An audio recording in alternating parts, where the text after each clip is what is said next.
All the discussions you create in your course are located in the discussion section of the course. If we click on that, we can see the interface. Up at the very top, there's a search box that you can look for specific authors or contents of messages if you know what you're looking for specifically. There's a button to create a new discussion here in the upper right. We're going to go over that in the communication module of this course. And then there's some options here on the far right. Whenever you see a gear, of course, that means that there are options. We'll look at those options really quick before we get into the rest of this. You can click on that gear, and here are the discussion settings. The first setting is to manually mark posts as read. If you check mark this, then you'll have to go through every time a student posts or responds to a discussion topic. You'll have to go in and manually mark it as read. Otherwise, Canvas will assume that you haven't read it yet. So if you want to make sure you never miss a single post, it might be a good idea to put a check mark in this box.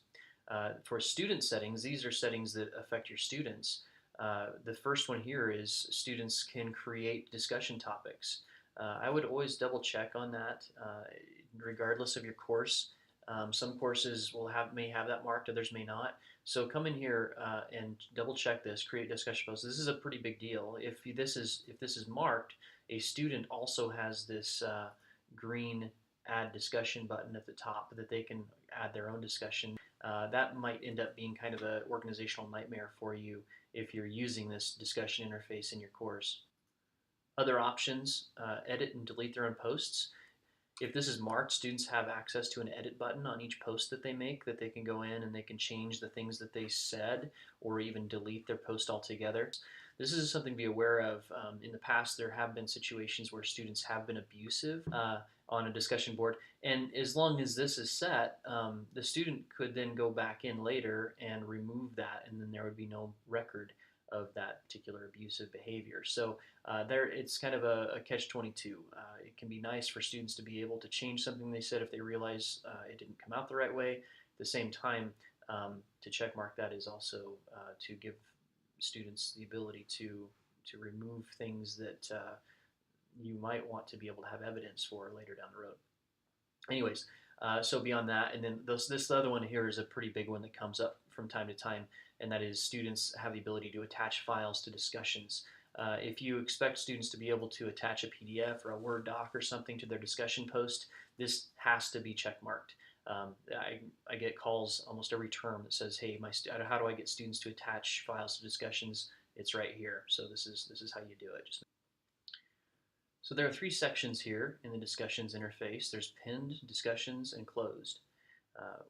Everything you create by default will show up in the discussions area, in the main discussions area. You'll notice over here on the right where it says ordered by recent activity. This means that this is a popularity contest, so to speak. So whichever discussion board post is the most popular is going to be at the top. It was the last one that had any activity on it. So there's no real way to organize your discussions in this particular section here. If you do want to use this discussions interface, which isn't necessary, we have another way that I'll show you later on through this course on how to better organize your discussions possibly. But if you do want to use this interface and you do want to have a very specific order of your conversations and have them in a specific order, you want to drag them up to pinned discussions. And in pinned discussions, they're no longer ordered by recent activity. They're ordered however you order them. So I can drag this one underneath, or I can drag this one underneath, and they'll stay there. Finally, there's also a closed for comments area at the very bottom. And if you drag and drop your discussion down into that section, what that is going to do is it's going to turn it into a read-only discussion. So students can still access it, they can still see what's happening with it, or what people commented on before, but they can no longer interact and they can no longer respond to the prompt or to one another. You'll notice a few differences here between these two specific discussions. They're both, you can see as I've named them, to appear in the week 1 module. They show the last time there was activity on them. So since this is ordered by recent activity, the one that was most recent is going to be at the top. You notice one is green and one is gray.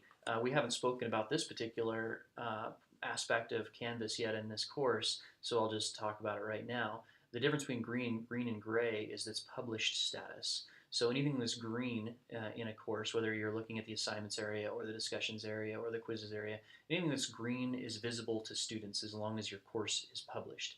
Anything that is gray is considered to be unpublished, and even if your course is published, an unpublished item will still not be visible to students. So the way that that is controlled is over here on the far right hand side. You see the little green cloud. This is the published status. It's a publish button also. So I can toggle the published status of this item just by clicking on the gray cloud. I've just clicked on it to publish it. Now it is green as well. A few other differentiations here. You can see the main thing is this little A plus just to the left of the week 1 introductions post. This means this is a graded assignment. This one up here, which does not have the A plus, is just a standard discussion that has no grade. As such, that also explains why there's a due date attached to the graded discussion.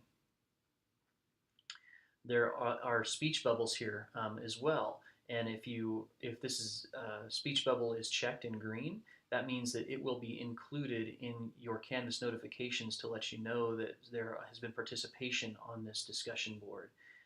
That you may have turned off.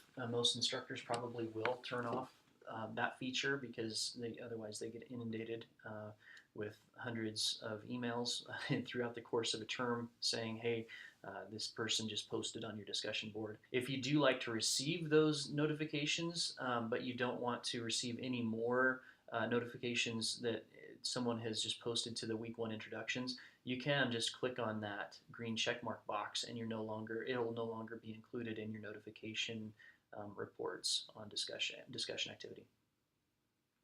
Also over here on the far right hand side you see 2 numbers, one in dark blue, one in light gray, and that means this is the number of unread replies to this post that you have not yet seen or read, and then this is the number of total replies that you have either read or not read.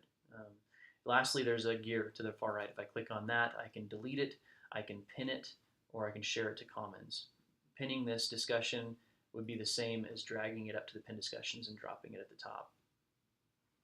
You'll notice that I try to drag and drop this week 1 introductions in the closed for comments, and I cannot do that. The reason why I cannot do that is because it is due on the 20th, and the due date has not come and gone yet, so there's no way to close this down for comments yet.